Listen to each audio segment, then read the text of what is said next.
Thank you very much for that kind introduction. And to begin with, we do have the Vice Mayor of Long Beach, Vice Mayor Suja Lowenthal. If she may stand.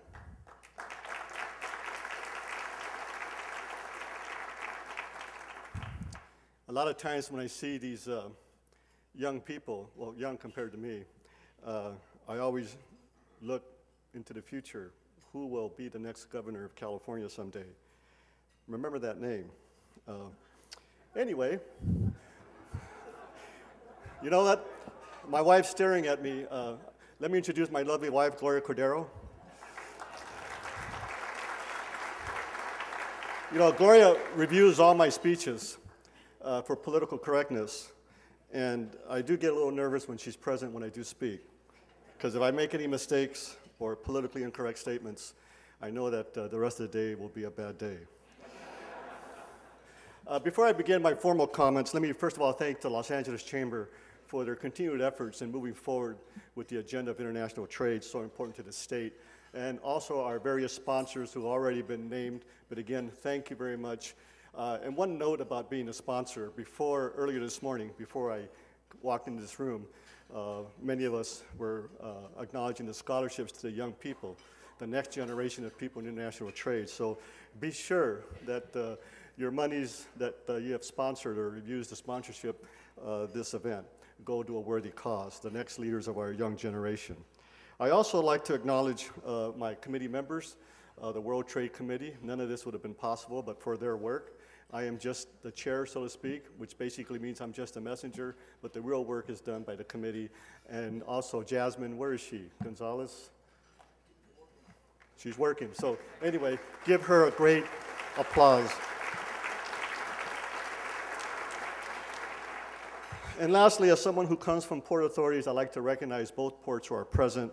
And I will say, in my opinion, the toughest job or paid job today in our municipal government is that of being an executive director of a port. And believe me, for all that has happened and occurred in the last several years, I have witnessed how difficult that job is. And I'm sadly will say that we're going to lose one of the great leaders of international trade in the Port Authority, Richard Stanke. Richard, can you stand up, please?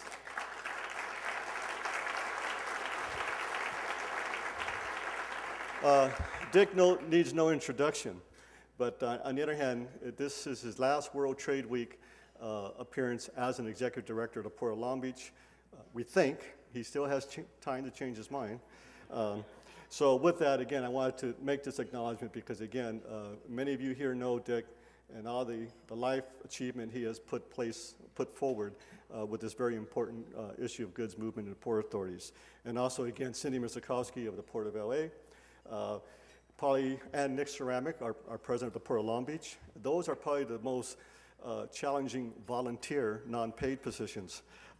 So with that, lastly, I will acknowledge next year's chair and this year's vice chair, Valeria Velasco. Valeria? Commissioner at the LA Port Commission, and I will share one quick story. I'm looking at my wife, so she usually says, cut. Anyway, Vice Mayor Suja Lowenthal, under her leadership and direction, we joined a trade commission with LA Chamber and LADC, of which Valeria and I were part of, to India. And believe me, that was perhaps one of the most eye-opening experiences for me to visit that country and the capability of what will happen there in the next generation of our international trade when you talk both of China and India. And in relation to India, the ever cognizant, the largest world democracy on this earth, and what they're doing there in meeting the challenges to also become a great player in the international global community.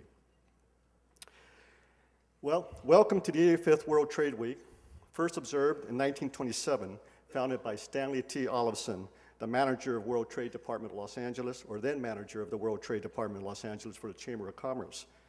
Last year, in 2010, as the mayor has already stated, the theme for the World Trade Week was the path to economic recovery. By all accounts today, the U.S. economy is emerging from one of the most critical economic periods in our recent history. While the path to economic recovery continues, it is paramount that we prepare for the world that brings new challenges. In his State of the Union address earlier this year, President Obama challenged our nation to move forward with a new vision, one which furthers American ingenuity that has been a pillar to the success of our great nation. Hence, the theme for World Trade Week for 2011 moves forward with a new path, promoting global competitiveness, a path that today is so ever more important here in the West Coast, in this great state of California. 1 year ago, we honored Professor Abraham Lowenthal, who challenged us all to not only promote, but to advocate for a public policy to facilitate California to move forward as a 21st century nation state, a state that clearly depends on international trade, a policy that not only furthers the important relationship with Asia, but explores other international markets, such as Latin America. And on this note, I would like to thank the Chamber of Commerce of Los Angeles for their leadership in promoting programs like that of the Forum of the Americas. California clearly is an international trade state. Southern California is the home to the largest port complex in the nation. The Port of Los Angeles and Long Beach combine for the world's 6th busiest complex. Container cargo volumes in these two ports peaked in 2006 at 15.8 million TEUs annually. The collapse of the housing market and the economic downturn in 2008 resulted in port volumes reduced by 25% to 11.8 million TEUs in 2009. However, today, the ports are leading the way to economic recovery. I like to say that again. That sounds good, doesn't it? However, today, the ports are leading the way to economic recovery, and for year 2010 volumes, between the two ports, there was an increase of 19% to 14 million TEUs, a recovery that many experts, as we know, did not foresee a year ago. On this note, I try not to show my biases towards Long Beach, but I will say that the Port of Long Beach had the highest percentage of cargo in the nation. And again, coming close here, the Port of Los Angeles, our good friends in LA.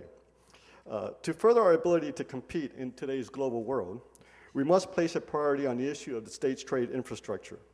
There must be a mandate for efficient and sustainable transportation systems, both with regard to our seaports and airports. Complementing our cargo by sea is the enhancement of our air transport cargo. Here, I would like to acknowledge and thank the leadership of our airport transport cargo people at the Los Angeles World Airports in promoting the very important international trade cargo. All of the aforementioned cargo transportation modes are key to furthering our global competitiveness. Promoting global competitiveness in international trade is not a new concept in the state of California. However, today, this is a concept that is very much paramount to our present economy. California's economy is considered the 8th largest economy in the world. This feat achieved by the vision of our leaders of yesterday, like Governor Edmund G. Brown, with the policies of expansion of our transportation systems. The then mayor of Los Angeles, Tom Bradley, with his project World City, elevating Los Angeles to a major trade stakeholder in the Pacific Rim. This vision for creating infrastructure to complement international trade led to implementation of state-of-the-art intermodal transportation projects, such as the Alameda Corridor. Today, in furtherance of World Trade 2011, the theme of promoting global competitiveness, we are honored to have Matthew Rose, BNSF Railway Chairman and Chief Executive Officer.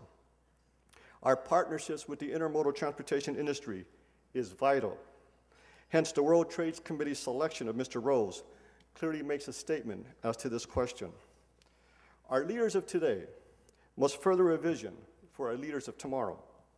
Global competitiveness requires a 21st century technology and educational system, which not only furthers innovative technology, but prepares a workforce second to none in this global community. Our history reveals in this great nation that we evolved as an economic power subsequent to an industrial revolution, which at that time implemented new technology and a new business model. Today, I suggest we are witnessing a second coming of an industrial revolution, again creating new technology and requiring new infrastructure to remain competitive in the global community. It is an honor as chair of World Trade Week for 2011 to be here and make these remarks before you. For this year shows greater promise for economic recovery. And I, along with my fellow committee members, present to you, moving forward, a program for promoting global competitiveness. And I appeal to all the stakeholders here in this room, in the international trade community, to come together, not only to support and celebrate World Trade Week, but to formulate a vision for tomorrow, one that maximizes, as Professor Lowenthal referenced in his book, Global California, a 21st century infrastructure and technology to compete in today's global economy. An infrastructure and technology that not only strives for efficiency, but balances the need to be sensitive to the environment and sustainable growth. And on this last note, I would again like to acknowledge both the Port of Los Angeles and under leadership of Geraldine Natz, President Misakowski, and the staff here, and the Port of Long Beach under leadership of Mr. Richard Stanke and President Nick Ceramic for all that they have done in this port industry, because absolutely, for those who many years debated whether it was possible to move forward with environmentally friendly initiatives and along to sustain business in growth in the business-friendly environment, these two ports have proven that you could do both. And with that, I'd like to thank you for being here, and thank you for your continuing support of our international trade community.